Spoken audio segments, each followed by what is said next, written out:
दोस्तों बात है 1990 की, जिस समय जम्मू कश्मीर से 5-6 लाख हिंदुओं को जबरदस्ती उनके घर से मार करके भगा दिया गया। उनके सारे जायदाद को, जमीन को, उनके घर को, मकान को, सभी को मुस्लिमों ने हथिया लिया तथा इसका इल्जाम लगा आतंकवादियों पर।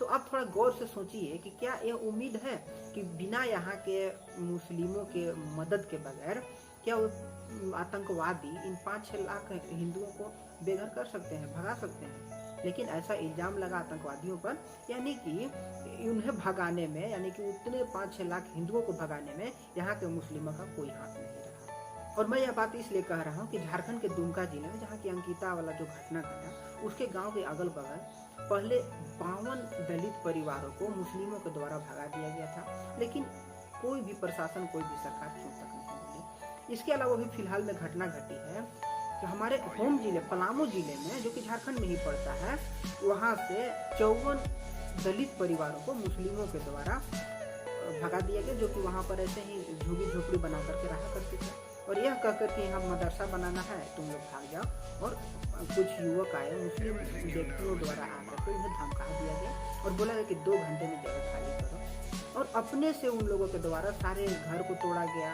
सामान को लोड ट्रैक्टर में किया गया, जेसीबी बुलाई गई, उनके घर को ध्वस्त किया गया। उन सभी पीड़ितों को, दलितों को 500-500 रुपये जबरदस्ती दिया गया, कुछ अनाज भी दिया गया कि जाओ यहाँ से और जा करके उधर ही खाना, लेकिन यहाँ से हट जाओ। और इस तरह से उन्हें बेघर कर दिया गया, भगा दिया गया। लेकिन अभी भी इतने हो जाने के बाद भी यहाँ की प्रशासन, यहाँ की सरकार मौन है और कुछ नहीं बोल रही है। अब समझ रहे हैं कि किस तरह से घटना घट रही है हमारे इस देश में। और आपको मैं एक छोटा सा एग्जांपल दे रहा हूँ अपने लोकल जगह का, अपने राज्य का, अपने जिले का। लेकिन आप गौर से देखिए कि आप जहाँ कहीं भी रहते हो, देश के कोई भी कोना में रहते हो, ऐसी घटना आपको दिखती ही रहती होगी। तो आप समझ रहे हैं कि हमारे देश की स्थिति क्या होती जा रही है।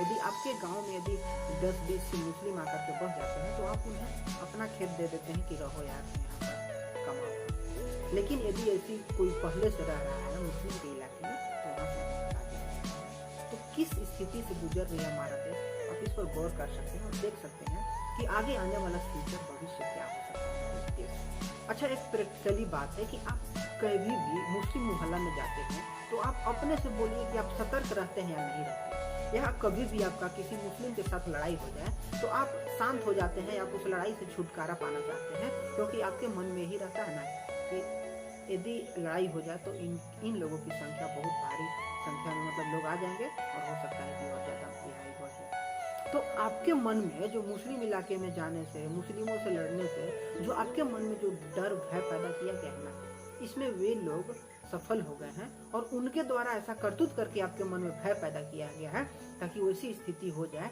तो आप उनसे डरें। लेकिन आप समझिए कि एक मुस्लिम व्यक्ति हिंदुओं से तो ऐसे ही मानसिक रूप से जीत गया है, तो यदि लड़ाई हो जाए, यदि आगे कुछ ऐसा हो जाए, तो वो व्यक्ति कैसे जीत सकता है उन लोगों से?